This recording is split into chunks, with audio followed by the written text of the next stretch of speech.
Donald Trump has continued to promise to crack down against illegal immigration on day one of taking office. If you're an African living abroad, especially in the US, it's time to get real. With Trump back in office, his administration has announced a 6-month timeline for mass deportation. If you are a Nigerian and you're planning to travel to South Africa to start up a life, this message is for you. Let he who have ear hear me now and hear me very clearly. South Africa is not longer a bed of roses for foreigners. South Africa is no longer safe for foreigners. South Africans, as the citizens, are reclaiming what is theirs. They are reclaiming their land. They do not want foreigners any longer. Hi, welcome back to another episode on Life of an African Woman. First of all, guys, I want to use this opportunity to thank each and every one of you for your constant love and support on here on this channel. Like, I can't take it for granted. Thank you. I don't know how to say thank you in South Africa. To all my lovely, amazing, in fact, I'm short of words. I lost the right words to say right now. To each and every one of you, my South Africans, my Ghanaians, in fact, Nigerians, all citizens of different countries cut across Africa, the continent Africa. As long as you are on this channel, I want to say thank you. I truly appreciate. And yes, we are back with another interesting, educative, expository and mind-blowing episode. Like I told you, this channel is one channel that I hold so dear after my heart amongst my channels, right? Because it's a channel where I think I should come out time to time and put out issues that burdens us as citizens of different countries cut across the world, right? And of a truth, we know that there are so many things that we have been encountering, that we have been going through, passing through as citizens of different countries, especially back home and in the diaspora. Like I will always tell us, no country is perfect, no country is in the best shape and form. Every country, no matter what, no matter how, is still trying their best to see how they can stand out to rank in the map of the world. And like we all know, shout out to South Africa, ranking its passport as number 10 in the world. Yeah, shout out. And Ghana, the safest place, South Africa, the safest country. You see, these are the things that we want. Like I will always say, if we as citizens of different countries put in our effort, our energy in our various countries to build our countries, we would definitely see the outcome of what every country would definitely become at the end of the day. And that's why I will always tell us that leaving our countries for greener pastures always might not definitely be the best solution. And not having proper arrangement, proper documentation, proper plan and proper goal why you should even leave your country in the first place is definitely a thing that you should sit back to your proper background check, analysis and proper planning at the end of the day before leaving your country. Like I said in my previous video, most of you didn't understand the reason why I had to bring in what Donald Trump, the president of United States of America, is actually doing, like the impact of his actions on the citizens or immigrants from other countries, other nations cut across the world that are residents in the country United States of America. Shout out to one of my brother Prince and some other persons who actually brought to my notice that yes, it's been a long time coming that United States of America and other countries, yes, these Western countries, British, Asian, European countries have actually been looking up to them, learning from them, observing them, call it whatever as the case may be. Yes, and I had to take my time to take a closer look, in-depth research to understand why South Africa is even that country that, yes, other nations, other countries from the Western world would definitely want to learn and look up to South Africa. And to my greatest understanding, discovery and knowledge, I see that yes, South Africa is a country that comprises of almost all the races in it as residents, yes, and the black South Africans, majorly the real owners and the rightful owners of the country, have been taken advantage of all these years, starting from the time of the colonials, right? And there is a lot that South Africa is blessed with that has made it a thing for them to always have an eye in the country South Africa.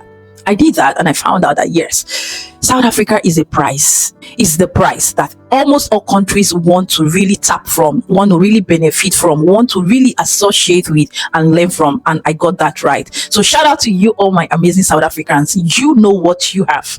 You understand what you have and you fight to protect it at all costs. And that's where you all owe and have my respect, right? Now, among so many other countries in West, Northeast, and South Africa, our duty, it's expected for us to know that our duty, our responsibility is to stay back home of a truth regardless and build our nation. But the minute percentage of people that will definitely leave the country should not overweigh the amount of people that should be left behind in the country, right?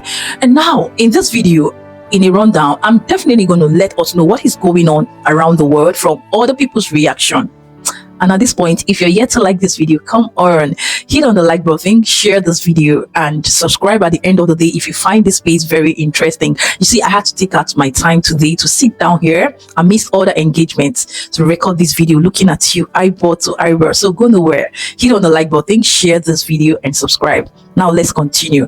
Like I was saying, the thing is, at the end of the day, what Trump is up to, not just Trump, the government of South Africa and some other countries are really taking it as a point of duty to sit up and hold their country's law, their country's immigration uptight, is now an eye-opener to so many citizens. In the next few months, weeks, or days, as the case may be, there is definitely going to be mass deportation of immigrants, whether legal or illegal, as long as you are found faulted on one way or the other, exactly, deporting you back home. And it will also interest us to know that South Africa has always been like that, and that's why their laws, this stands and count. It holds itself on the very high extreme, and that's what I really call the practical, experimental example of what a country should be, isn't it? Comment below. And now let's take a look at these videos of Nigerians majorly who are in South Africa, Nigerians who are in Canada, Nigerians who are in other nations and are stranded, like really stranded. This is even aside the ones that are yet to be deported back to Nigeria from the United States of America and some other countries anytime soon. Now guys, I will come back and deliberate more on this because these videos are quite touching, emotional, and really a video to open your eyes, no matter whom you are, to a lot that is really ahead of us in this year 2025. So like I said, let's take a look at this. In between, I will come in and deliberate more on it. Donald Trump has continued to promise to crack down against illegal immigration on day one of taking office. With Inauguration Day just about a month away, Donald Trump's rhetoric about deporting over 1 million migrants is increasing. This comes after the Immigration and Customs Enforcement, or ICE, released data of the number of illegal migrants who are reportedly being marked for deportation. According to the ICE document, 1.5 million migrants have been identified for deportation, with the highest number of undocumented residents being from Honduras, Guatemala, Mexico, and El Salvador. If you're an African living abroad, especially in the US, it's time to get real. With Trump back in office, his administration has announced a 6-month timeline for mass deportation. I bring a message from Donald J. Trump. If you are in this country illegally, in 6 months, pack your bags because you're going home. Here is why returning home willingly could be a better choice than waiting it out. I've been curious to ask this question. Why is it that wherever Africans are, they are being treated like second-handed people? Don't get me wrong, I didn't say they should treat us the same way they treat their citizens. Also, I've been curious to ask this question. By the way, I don't really blame any country that treat Africans the way they do, because even us in Africa, we are not being treated fairly. But my question is, if Africa was developed like America, Europe, Asia, would there be any need for Africa to travel? If Africa had the basic necessity that our citizens supposed to have, would there be any need for an Africa to travel? For example, if there is the water, there is light, there is employment, would there be any need for any Africa to travel? This got me curious with this woman who went viral, who was buried in the desert. If this woman is not old, I think she should be about 49 to 50 years old, walking through the desert, going to search for greener pasture. Now, I'm just curious to ask too, is there not a body that will govern presidents that should, in case their citizens are not being treated well or fed well or provided with the basic necessity, they will be sanctioned? Please, I just want to say this. If you guys don't want Africans in your country, you guys should come together, talk to the African president. They should be able to provide basic necessity for their own citizens so that Africans too will rest in their own country. Also, there won't be any need for pushback. There won't be any need for deportation here and there. We don't want you. We don't do that. There won't be any need for that. Everybody will rest in their own countries. If you are a Nigerian and you're planning to travel to South Africa to start up a life, this message is for you. Let he who have ear hear me now and hear me very clearly. South Africa is not longer a bed of roses for foreigners. South Africa is no longer safe for foreigners. South Africans, as the citizens, are reclaiming what is theirs. They are reclaiming their land. They do not want foreigners any longer. So, my brothers, that land that you will sell to process visa coming to South Africa to start up a life, I will advise that if you sell that land, take it to another state or go to another nearby country and start up your life there. Don't even think of coming to South Africa, because even a lot of us who are here in South Africa are looking for our way home. We are looking for a way to travel back to Nigeria. Let us travel back to Nigeria and suffer with Nigerian government, suffer with Nigerian citizens who are in Nigeria. South Africa is not a place to travel to now. South Africa is not safe for any Nigerians. South Africa is not safe for any Nigerians. So, if you are coming to South Africa now, you are coming to South Africa at your own risk. I want you to know that there is no job waiting for you in South Africa. There is no work of any kind waiting for you in South Africa. And no Nigerian in South Africa is willing to accommodate you as a Nigerian. No Nigerian in South Africa is willing to accept you in his or her house in South Africa. Everybody is going through one or two. Everybody is looking for one way or the other to even leave South Africa and go and better their lives in another place. So this is my advice to you. That money that you will use to travel to South Africa, use it well.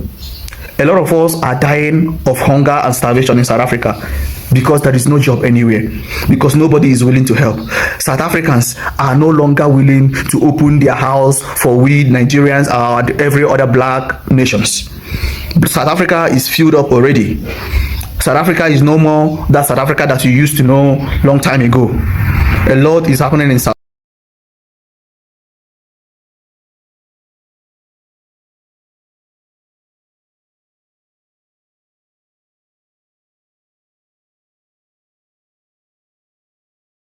Africa. Many of us Nigerians are looking for a way to go home. As a matter of fact, we are calling upon the government of Nigeria, the prominent men in Nigeria, to send us help. If they can possibly bring a free aeroplane to South Africa to come and transport people, Nigerians from South Africa to Nigeria, we will be so grateful. We will be so grateful. If Nigeria will come to our rescue, bring aeroplane for a lot of us who want to travel home, we will be happy. South Africa is no longer the country that we used to know. There is no space for foreigners in South Africa any longer. So as a Nigerian who is planning to relocate to South Africa to start a life, I am warning you now, you have to stay back in Nigeria, because Nigeria government is even better. Like the suffering that a lot of us are suffering in Nigeria is even better than what you are coming to face in South Africa. Many of us came into South Africa, in a very smooth way, but now going back has become a problem. A lot of us have testified how they left South Africa, then went back to Nigeria and started up their life afresh, and things started working for good in their lives. So that things is not working for you in Nigeria right now is because maybe you are not doing the right thing, you are not doing the right business, you are not in the right job. You have to sit yourself down, advise yourself. South Africa should not be an option. Traveling to South Africa should not be an option. Like I said, a lot of us who are here in South Africa are looking for a way to leave South Africa, because South Africa is very, very hot for a lot of us. What's your name? My name is Peter, sir. Peter? Yes, sir. Okay, where are you from? From Nigeria. When did you come to Canada, man? 2023 December. And what was your experience when you came? I came in as a student. I was doing good, but all of a sudden, my dad, who was my sponsor, fell sick. He got stroke. So they were unable to support me again. I became homeless. And so you're homeless right now? Yes, sir. How old are you? What's your name, man? Marcel Tobai Yusuf. Where are you from? Nigeria. And so what brought you to Canada, bro? Well, initially I came as a student, international business, but it's not been easy since last year. Like I was in school and everything. I have sickle cell anemia. I had to leave school, not just because of that, but for other financial issues. Any Nigerian would understand what I'm talking about. Like last night, where did you sleep, bro? Well, I left the shelter. I don't have a place of my own now. So last last night I slept in the street. I'm working on it. Hey, my bro, what's your name? My name is Peter, sir. Peter? Yes, sir. Okay, where are you from? From Nigeria. Stroke. So they were unable to support me again. I became homeless. And So you're homeless right now? yes, sir. How old are you? What's your name, man? Marcel Tobai Yusuf. Where are you Nice to meet from? Nigeria. And so what brought you to Canada, bro? Well, initially I came as a student, international business, but it's not been easy since last year. Like I was in school and everything. I have sickle cell anemia. I had to leave school, not just because of that, but for other financial issues. Any Nigerian would understand what I'm talking about. Like, Last night, where did you sleep, bro? well, I left the shelter. I don't have a place of my own now. So last night I slept in the street bus after I left the hospital because the cold, made me very sick and all of that. You got housing. Yeah, I got my house in a avenue. Congratulations, bro. That's a something I done. What was it feeling when you first walked in and they gave you the keys and shit? Oh, it felt like peace. Oh, Canada is a good country, but for those thinking you come here, you make money and everything, it's not as easy as you think. You would make it eventually, but you can't just think it's going to be easy. You'd really work hard, and it's going to, because there are a lot of Canadians too who are not having it easy. A lot of people here in debt. A lot of people who even moved from Africa here as well are not doing good, and one like me, I'm having it very tough right now. It's never been this tough for me. I used to do delivery before, but to get by when I got my work permits this year, but now it's really tough because I lost my phone and the e-bike I borrowed was stolen as well, and now I owe the person about $700. Yeah, so And you came to Canada alone, or with yeah, I came alone. Like my mom sponsored everything. My parents actually, my dad actually supported a little. And when you talk to them now, like, what are they saying to you? The thing is that my mom would still have been able to support me, but after the COVID, like the borders were closed, and her main source of income is import and export. She also deals with agriculture, but I don't even like to disturb her because I know what she's passing through back home herself. Like, Yeah. she had to even sell her car. So I don't like to trouble her. I know if she had, I don't even need to ask her. Like, Hey Peter, bro, how you doing, man? Doing good. You know that video we did? So many people want to help you, bro. But you have to help yourself, Peter. Yes, sir, I know. I know you said it comes from you first, right? Yeah. It's very hard for me. So, Peter, everyone that wants to help you, I'm grateful for the help. They can help me. I'm ready. I'm happy for the help. you say you're ready, but you don't have a phone, bro. How can I get a hold of you? And if I get you a phone, are you going to be able to keep it? Not now. No, this time I'll tell you maybe. So what can I do for you, bro? Like, Me, I don't. One thing I know that won't happen. It's a wasted efforts. You don't wanna be saved. Don't save him. is that how you feel? No, me, I wanna be safe. Huh? But there's a situation like that. You're not ready. Yeah, I'm ready. Yeah. Understood. Well, I pray for you, bro. I don't know if there's a day that you're going to wake up and say you're ready. Very soon. I hope so. I really. So listen, somebody sent me $100 for you. Okay? So I'm going to buy you food with the $100. Okay? Do you want food right now? Bless you. God bless you. God bless you. If someone sends me money, I'm not just going to give you cash. Yeah. All right? Yes, sir. All right, God bless. God bless you guys. So why do we see many Nigerian people on the streets of Canada? The truth is, many of us migrate to Canada to seek better opportunities. But at the end of the day, most of us encounter difficulty securing things like stable job due to our Canadian experience credentials not being recognized or systemic racism. They happen. Some people are also waiting for decisions on their refugee claims or asylum applications, and because of that, they don't have access to work permits, housing, or social support during the process. All of this leaves them vulnerable to other bad vices. Another issue why we see them on the street is the rising cost of housing and the lack of affordable options in cities like Toronto. Toronto is not cheap. It makes it difficult for newcomers to secure permanent accommodation, which often results in homelessness. One thing that you all need to know is that adapting to a new environment, coupled with discrimination or societal pressure, can really take a toll on one's mental health. And without the adequate resources, many of our people have become increasingly vulnerable. Hear this, loneliness, when I see for video, loneliness is real in this Canada, and it can be so depressing, especially during the winter months where there is no sunlight. That is the reason why it is encouraged that we should take vitamin D to help us because of the absence of sunlight during the winter months. Okay, let us move ahead to why some of these things are happening.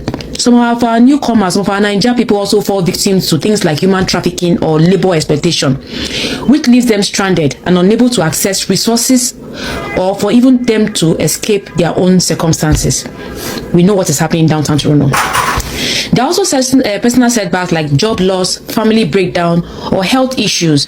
All of these can lead to financial instability, particularly for those without a support system in this country. And that is why they resort to being what? On the street.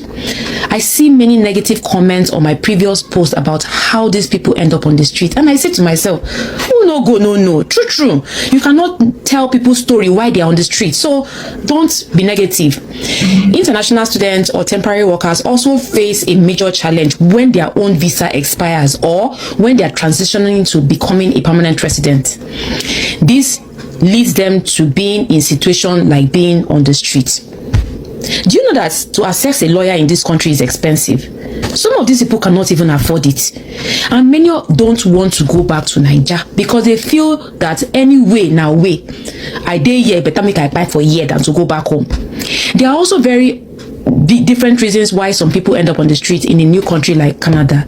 There are also things like racism, language difficulties, integrating into the system. All these challenges usually prevent some Nigerian people from accessing essential services or even to find stability in the long term.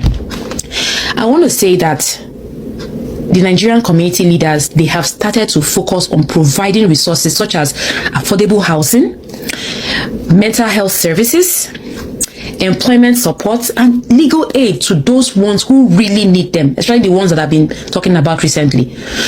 But as a community, we all need to come together to make this happen. Nigerian agents, you people keep giving misleading advice to those who want to japa. You even encourage them to seek asylum upon arrival in Canada without fully explaining the complexities of the asylum system or even the risks of the process at all. You don't tell them. And this information that you're giving to them is a misinformation that leaves people vulnerable. You worsen their situation and you also tarnish the name of the Nigerian community in diaspora. I want to assure you guys, the Nigerian community leaders that I've been talking with, they are really working. They are not idle. They hold regular meetings on a weekly basis and they are tirelessly working on different initiatives to rehabilitate these people. They are also looking to provide essential support like food, clothing, shelter, mental health care, legal assistance, and many more that they are looking to. I just feel like I've disappointed everyone because I feel like I'm a disappointment to my late dad. I feel like I'm a disappointment to my mom.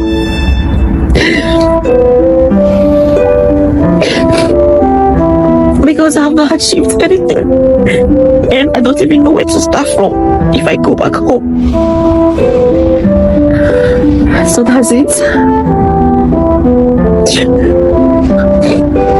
I submitted for my work visa and I was denied. They didn't approve it. So right now I don't even know where to start from. Life is hard. It's abroad. It's not like what you all think it is. You guys know when we watch an Hollywood movie, so when we go to abroad 1 year after, the person will make it and be rich. That is not the way it is. Abroad is very hard to some people. Okay, let's assume I study in UK or in Canada or anything. All this stuff would be a problem. You can be a student and still be working. But in Asian country, it's not like that. So I just want to advise all of you coming to Asian country. This is no way you will start a life. Sometimes even in the UK, a lot of people are crying.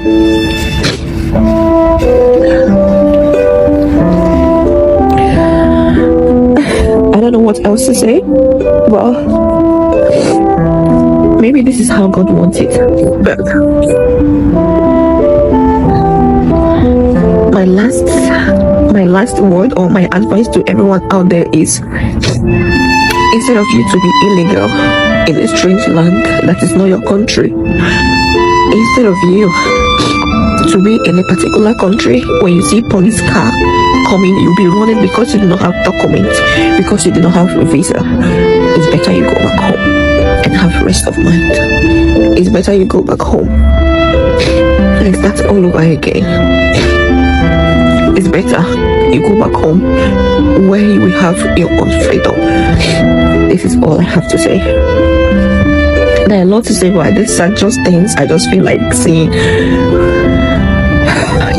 What is the evidence of a happy society? What is the evidence of a happy community? Now, listen to me, Africans, and see why I often tell Africans, avoid Nigerians. I say these things, I'm a Nigerian, and I say these things with every bit of love for Nigeria. I tell Africans, avoid Nigerians. When you want to make or create a relationship with Nigerians, you have to be very watchful, because you cannot create intimacy with someone that is rooted in unhappiness and think you can get happiness out of it. You people, the world has to give Nigerians, let me put it this way, the world has to give us a break. We must have to work on ourselves. All these false impressions in trying to give us the euphoria that we're doing well for ourselves, where in fact, we're actually dwindling and retrogressing. It should stop. Nigerians are beginning to catch the flicks in thinking that we're doing well, where inwardly we know that we're unhappy. Now, a South African interacted with me and told me something that happened in one part of South Africa. It's kind of like a rural area. So the people there decided to form a community, and they decided to help themselves. They decided to bring things like lights without involving the government. They decided to bring things like lights, water, and they made this contribution, and they made the contribution in an account of one man who is a pastor. They were able to trust this man as a pastor, knowing that on the grounds that he is actually a pastor, they can truly trust him with their funds. And at the end of it all, they were able to establish what they wanted to do. They were able to succeed. They brought light into that community. They brought a number of things into that community. And the government of South Africa didn't even charge them until 5 years, so they could enjoy what they had sown, so they could reap what they had sown before they are charged. Now, this is an evidence of a happy society. Now, listen, what are the evidences of a happy society? Now, societal indicator number one is low crime rates. Everything I'm going to tell you right now is null and void in Nigeria. Null and listen to me and share this video, because I want to bring out something here. Now, low crime rates. Number two is the evidences of a happy society. We mentioned low crime rates. That's the societal indicators. Say low crime rates. Of course, you know that a happy society tends to have lower crime rate because everyone is happy. Really, we're happy. So why do we commit crime? Number two is high social cohesion. High social cohesion. This social strong bond, community engagement, and social support networks are characteristics of happy societies. Now, number three is low income inequality. Let me explain this. A more equitable distribution of wealth. When wealth is distributed and resources contributes to a happier society. Now, that's one of the things that would make you understand that this society is happy. Now, listen, everything I'll be stating here is not, you can't find it in Nigeria. If any Nigerian can claim this is in Nigeria, let him come and prove it. Use the comment section. Now, when we look at economic indicators, we see number one is stable economy. Of course, we know we don't have that. Number two is high standard of living. What's a high standard of living? Is that's easy access to basic needs like healthcare, education, and housing contributions, or to overall, that kind of thing. Easy houses and all those things. Now, for some people that will tell me, I'm basking South Africa, I'm basking Ghana, blah, blah, blah, blah, blah. Let me ask a very simple question. How is healthcare system in South Africa? Is it easy to access? Is it free? Is it expensive? Of course it's free. We all know that. This shows us a happy society. Now, number two, work-life balance. A society that values leisure time, vacations, and flexible work, that kind of thing. Something like this, work-life balance, the leisure is cut out for only the rich in Nigeria. And the funny thing is that even these rich people nowadays no longer have vacations because there's this high level of insecurity. So if they want to cut out for vacation, they travel outside Nigeria. It never happens inside Nigeria. Do you get the situation? So what we have in Nigeria is party, lots of party. Drinking, lots of drinking. Sex, lots of sex. Especially for them broke girls that are intimidated with money. Do you understand the situation? And these things are examples. These things are evidences of a society that is frustrated, seeking for distraction. Alright? Seeking for distraction. So when you look at this, now we can come to the parts where you won't even see anything like such in Nigeria. Health and well-being indicators, good physical health, access to quality healthcare, and healthy lifestyle. In Nigeria, to access quality healthcare is very expensive, and it's not even quality, even in that expensiveness. Believe me when I tell you this. Evidence, that is why Nigerian politicians travel abroad. Because if they really could access quality healthcare, despite it being expensive, they probably wouldn't be going abroad. They wouldn't. So now, what I'm actually trying to say in this is that And I'm talking to other African countries, because why I actually made this video is I have two functions of making these videos: on the accounts of people that come to tell me what Nigerians did to them and how they were taken unawares. Now, secondly is I want to curb Nigerians from, flowing with this impression that the world sees them to be bigger, because when the world starts seeing Nigerians for who they are, I think that actually helps them to feel shameful and have the need or crave to work on their personalities and mind. It starts with the mindset. All these things are mentalities. Do you understand? So going to the part where I don't want you to be taken unawares as a person from any other African country based on your relationship with Nigerians. Avoid Nigerians. The best thing you can do for a Nigerian is to give him the privilege to prove himself otherwise of the regular notion he is known with. That's why I would always say every Nigerian should be considered a criminal, including myself, until proven otherwise. Consider any Nigerian you meet as a criminal, but give him the opportunity to prove otherwise. Just like Martin Luther King Jr. said, we should be judged by the content of our character, not because we're Nigerians, not because we're blacks. Don't say blacks. Don't judge us based on the fact that we're doctors, pastors, engineers, lawyers. No, don't judge us. More than ever, you must have to judge us based on the content of our character. Do you understand the situation? So you wouldn't be taken unawares. Nigerians, no. Guys, I'm really short of words, and at this point, you see, I'm really calm because these videos, while making them or putting them together, hits me a lot. It hits me to the point that I began to question a lot of things, especially as a Nigerian, because I know that majority of my fellow Nigerians are outside the country for one reason or the other, looking for greener pastures. Aside the fact that we know that a lot of Nigerians definitely do leave the country, and at the end of the day dabble into so many incriminating, dubious, fraudulent kind of acts, all in the quest and in the course of what, making it in life, pleasing their families, sending things back home to their families. It is almost like that for some other countries. I know of a truth. We have some South Africans, we have some Kenyans, Zimbabweans, in fact, citizens of different countries in other people's country, right? Of course, for one reason or the other. But the main aim and focus I want us to be looking at today is leaving your country worth it? Why did you leave your country, or why should you leave your country? We heard in the first clip of that guy in South Africa saying that South Africa is already full. This is not the first time in my comments I get a lot of these comments from South Africans that to say South Africa is for South Africans and South Africa is a country that you should come the right way, legally and well documented, whether for visitation, vacation, for business, whatsoever. At least come the right way. If you are to stay for a period of time, come and stay and live at SAT when due, right? And if you want to become a citizen or a permanent resident in South Africa, go through the right route. South Africa has always set that precedent as their law. We saw it in the other video. Everything is well stated and documented, written clearly for each and every one of us to see. But when you want to liken it to other countries in Africa, it is not the same. And that's why we see that a lot of factors contribute to this, in the sense that the government, our leaders, and definitely the state of our country contributes a great deal to what really affects so many of our citizens leaving the country in the first place, and living through different means that at the end of the day they even get unalived even before arrival. And even worst of them all is getting there and getting stranded, losing their lives. Like I always say, there are a lot of Africans, Nigerians to be precise, in the prisons of other countries, right? And this is as a result of leaving the country for greener pastures. Now you get there, some are definitely victims of circumstances, while some intentionally curse themselves to be found in such situations, right? And now the question is, what is the way forward? Because like I'm seeing, I don't know if you all are seeing what I'm seeing, this year 2025 is definitely exposing a lot of things, and definitely going to expose a lot of things at the long run. So what is our fate as citizens of Nigeria, Kenya, Cameroon, name it, cut across the continent of Africa? We have a lot of countries in Africa. What is our fate? What is the way forward? Now, before you leave yours, I want to let us know and put it out here that if you are stranded, just like we've seen people who are stranded, there are a lot. These are the ones who have made it to the media. There are a lot of things going behind the scene in other people's country that they don't even have the privilege or the opportunity to come out and say it because of fear of being unalived. Like the lady we saw crying, right? This lady is even scared of her life. These were people who left their home, Nigeria, as a result of bad leadership, bad government, and one thing or the other. They just want to survive. The mentality of surviving and make it in life so that at the long run, they will come back to please, support, and impress their families, friends, and well-wishers. But today, look at what they are going through. I'm privileged to have friends, relatives, family, brothers and sisters that are in the diaspora, and when I talk to them, reach out to them, the stories they tell me most times is very heartbreaking and heart-wrenching. And that is to tell you that life over there in the diaspora is very difficult. It's not easy.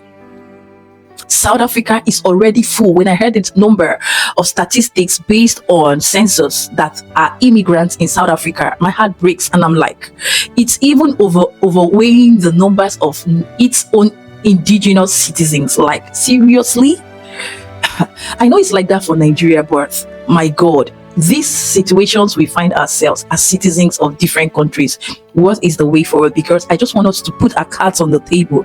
I know we have a lot of people from different countries that are experiencing or have experienced or are still going through a lot in other people's country, and they can't even come out to talk. They can't own up because of fear of being judged, abused, laughed, or mocked at the end of the day.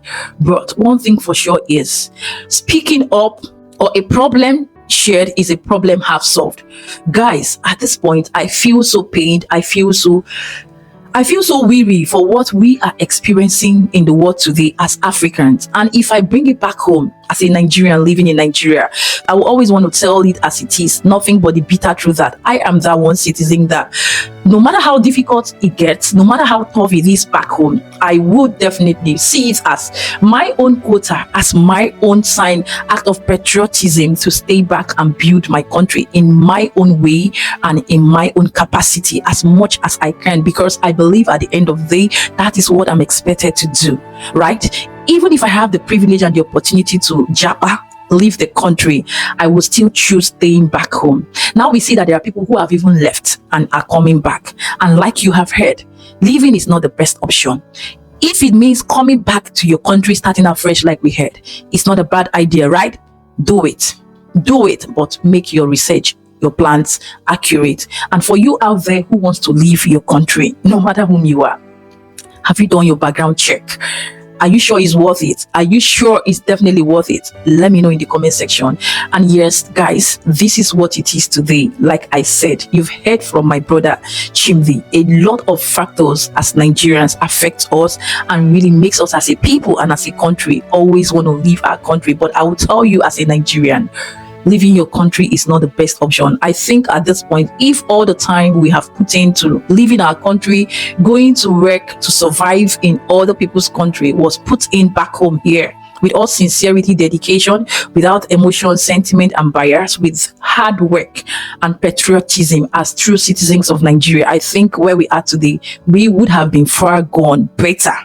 Like I see in other countries, how they hold their leaders accountable, they hold them by the neck and make them do things the right way. That's how it's supposed to be in most of these African countries. But look at Nigeria, you don't dare talk. You talk, they tag you all sort of names. Even me sitting here on this platform, I've been judged, I've been insulted, abused, all in the course of me trying to stand out for nothing but the truth, spelling it out just the way it is, so that everybody understands what we are going through. But why hide in hypocrisy, in denial and pretense when we know our problems? How do we get solutions? How do we get help? How do we, at the end of the day, get things right when we continuously lie to ourselves as citizens of Nigeria and other nations, knowing fully well that there are things that we are supposed to be demanding, putting right in our nations, like what South Africa, Kenya, and other nations are trying to do? When exactly? So at this point, I feel like we need to have this conversation. Let's talk in the comment section. What are your thoughts? A lot is happening. We've heard from these people, and if you have a living conscience, you will know that it's a terrible situation. So suggest to me in the comment section what you think should be done, or what you think these people who are stranded, like you've heard, should do. They definitely might stumble on videos like this, and for others who needs to learn and know, would also learn. Let's talk in the comment section, guys. And yes, this is all I have for today. Thank you so much for your time. I truly appreciate all your patience right here on this channel, and time to time I will be coming up with bomb-ass interesting topics of videos that will really educate and enlighten us. So you don't want to miss out, right? That's why I say be a part and parcel of this family as you hit on the subscription button. It's absolutely free of charge, no charges attached, right? And if you like me on here, let me know what you like about me. It's official now. Now South Africans have given me a name. Yes, I have not really concluded on that, but I have accepted that name. I will announce it in my next video, definitely. And if you have any suggestions of any name whatsoever that befits me right here on this channel as a South African, come on, I will really appreciate it. Leave them all in the comment section. Ghanaians know me as their ambassador. In case you don't know, I am an ambassador of the country Ghana, and yes, the mouthpiece of Africa. Yes, trying to unite Africans together. And yes, as a bona fide citizen of my beloved fatherland Nigeria, I am a true resilient and a go-getter, a fighter and a defender of my country who wants to see my country stand and do better, just like every other country that I love and cherish so much. So join me in this journey, in this course, by your constant love and support, because at the end of the day, if Nigeria is great, Africa will be great, just like South Africa, Ghana and the rest of them are making us great and greater and greater. If you are a South African, a Ghanaian, a Kenyan, a Cameroonian, a Zimbabwean, no matter the country, as long as you're an African, know that we are in it together. We must win this battle. We must fight this curse together and come out successful. That's one thing for sure. So don't relent. Keep fighting. I see you all, my amazing South Africans, doing what you know how to do best, defending your nation. Keep it up. Keep the flag flying and keep the card clean, just like it is, right? And why we look forward to a better Nigeria, a better West, East, North, and South Africa as a continent in the map of the world. Till then, keep it real, happy, safe, and blessed. And I will see you in my next one. But for now, this is the life of an African woman saying, have a productive, a blessed, a successful, a happy, and a new week out there, wherever you are watching me on your screen. Guys, thank you and God bless you. Ciao, ciao. Mwah.